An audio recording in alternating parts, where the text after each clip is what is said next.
Hi everyone, my name's Cheryl. I'm the manager at the Beenleigh Neighbourhood Centre.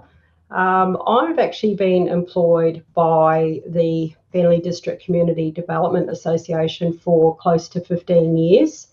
I've been the manager here for 5 or 6 years now. So I'd like to just have a bit of a chat about what we do and our programs, and so let's get started. Okay, so firstly I'd like to acknowledge the traditional owners on the land in which we meet. I pay my respects to elders past, present and emerging. So as I said, I'm the manager of the centre, and we are actually run by a not-for-profit organisation known as the Beenleigh District Community Development Association Incorporated. The facilities are known by the locals as the Beenleigh Neighbourhood Centre. So we're based in the centre of Beenleigh Township, behind the courthouse and police station at 10 James Street.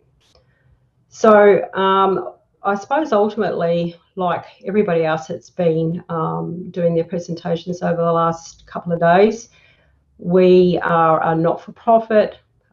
We obviously are a registered charity, and we have the ongoing support from the Logan City Council, who we lease our buildings from, the Queensland State Government, the Department of Communities and Department of Housing and Public Works. Okay, so our values, our core purpose is to improve the quality of life for individuals and families, whatever their circumstances, and to foster a strong sense where all people are safe, valued and empowered. Okay, so our organisation has a long history in the township of Beenleigh. We started as a volunteer organisation back in the 1980s. We became fully incorporated in 1987. We ran 3 programs originally from our hall. Our office, which I started in nearly 15 years ago, was on the staging area, which was not fun. 10 years ago, we approached the Logan City Council to lease the old council office that faces onto James Street. So council with state government proceeded to renovate the hall and the meeting rooms, and they built a new extension on the front of the James Street building. So our staff and outreach services work from the front extension on James Street. We've got the 2 large meeting rooms, and we have the hall across the car park for hire.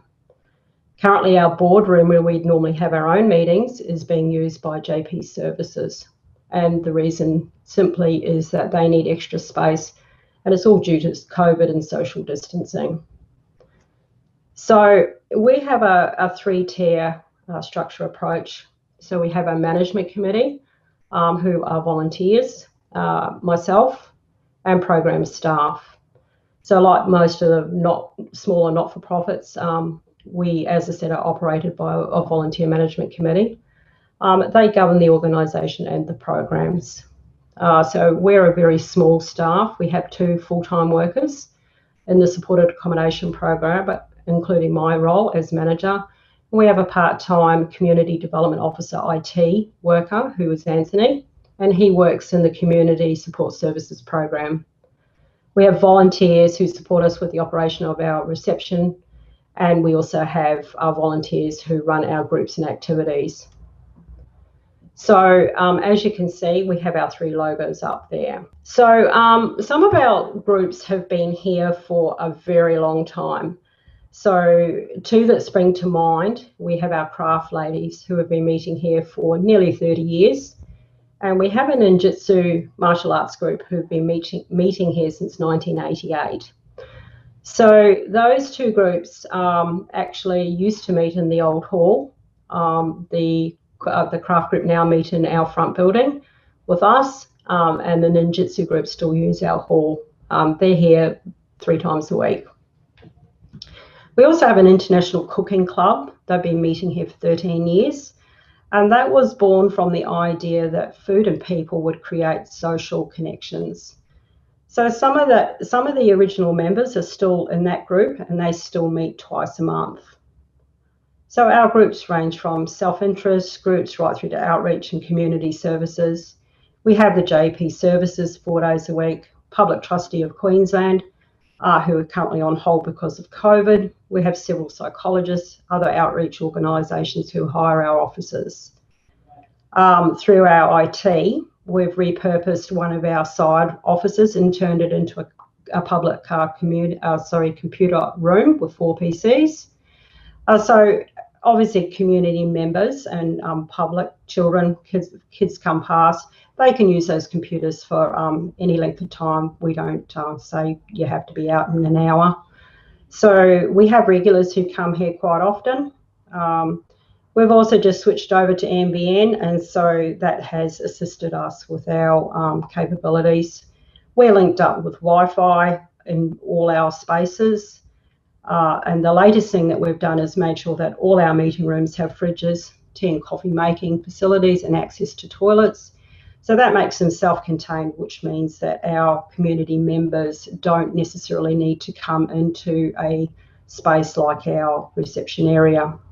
And the big news for us this year is we've just had solar installed on both our buildings, and that was paid in part by a community benefit grant. So we have 2 main focus programs. We have the supported accommodation service, which is our key focus for BDCDA, and it does present challenges from time to time. We continue to provide a high level of service, and we've had the support of the relevant government departments to see that our clients' needs are met. It requires our organisation to be responsive and flexible as necessary, and is a testament not only to staff, but the process that we have in place and the working relationships that we have with our stakeholders. So our supported accommodation program is made up of crisis and transitional properties in the Beenleigh and Eagleby suburbs. Families come through referral or by walk-in.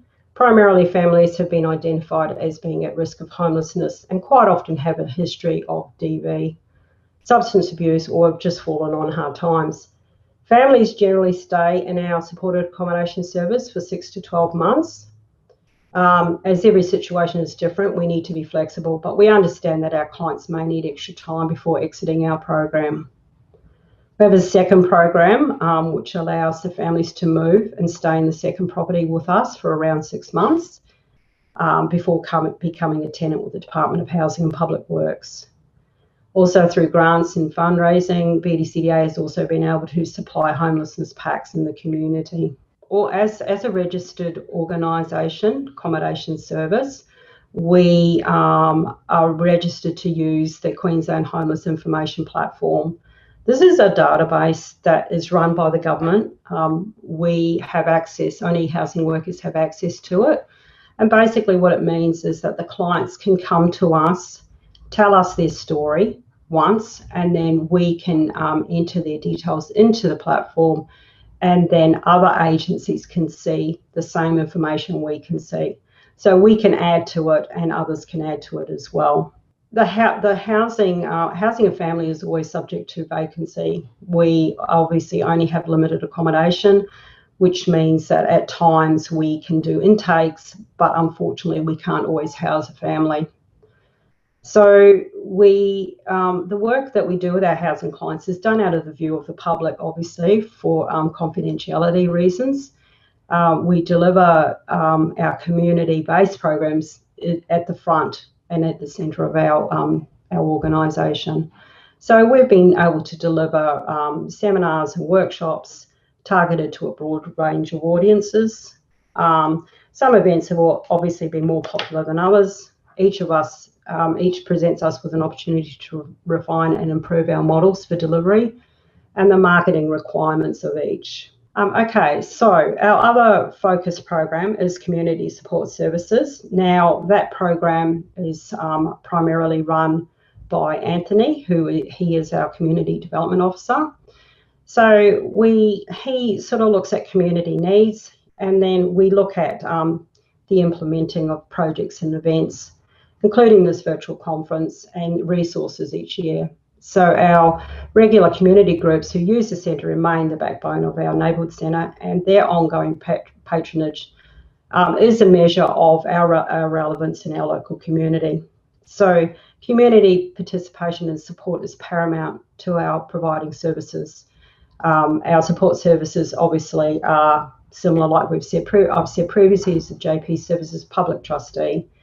And some of the centre highlights are listed below. So we've done some amazing work over the last few years. We've done an Indigenous music workshop week, which was known as Jimbalungari. We've done the Sphero robotics with the children. We've had trivia nights, breakfasts, lunches.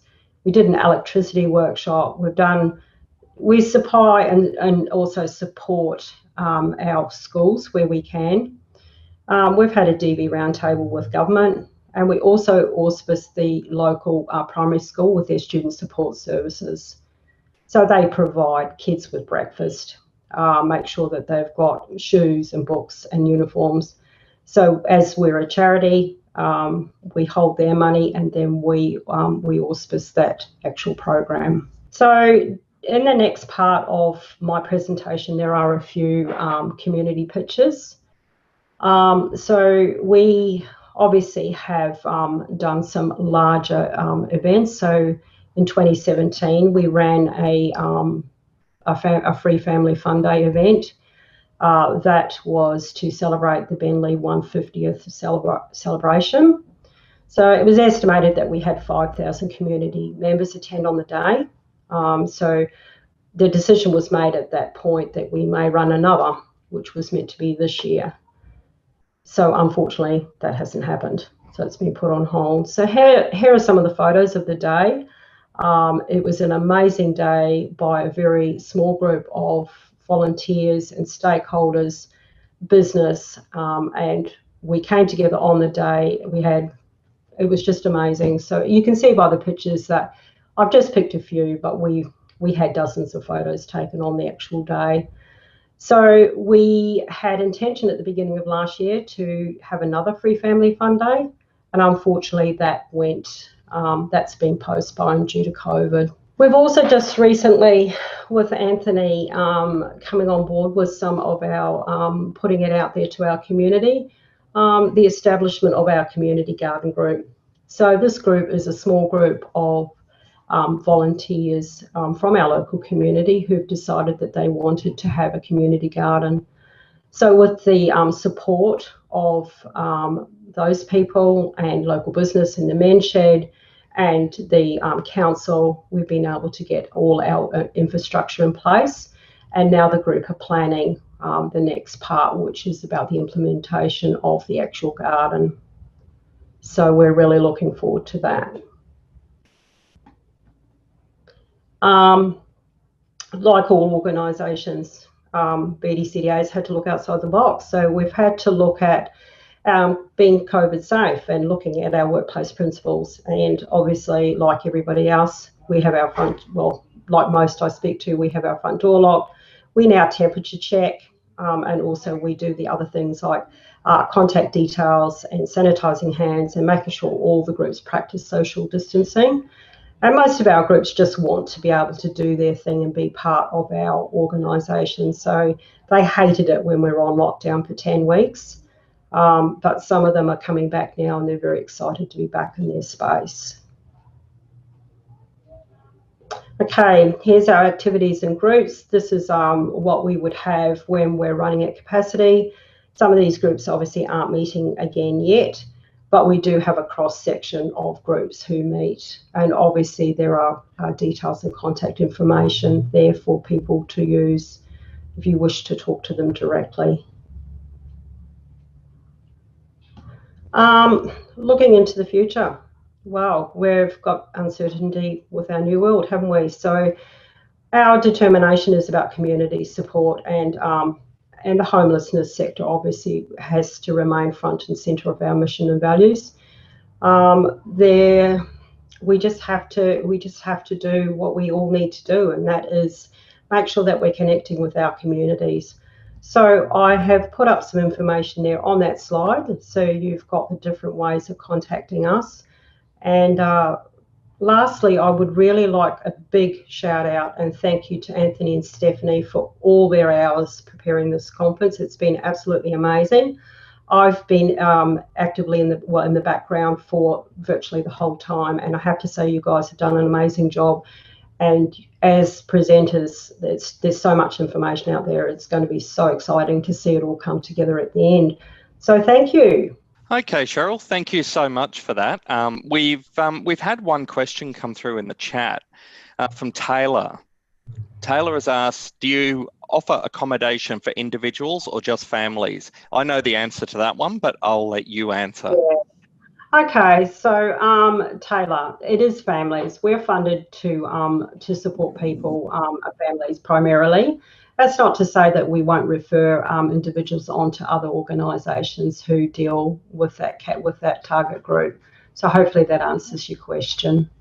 We've got a comment from Wendy. I've visited so many times and it's great to hear all about the centre, such a rich history. Beenleigh is so lucky you were there. Thanks, Wendy.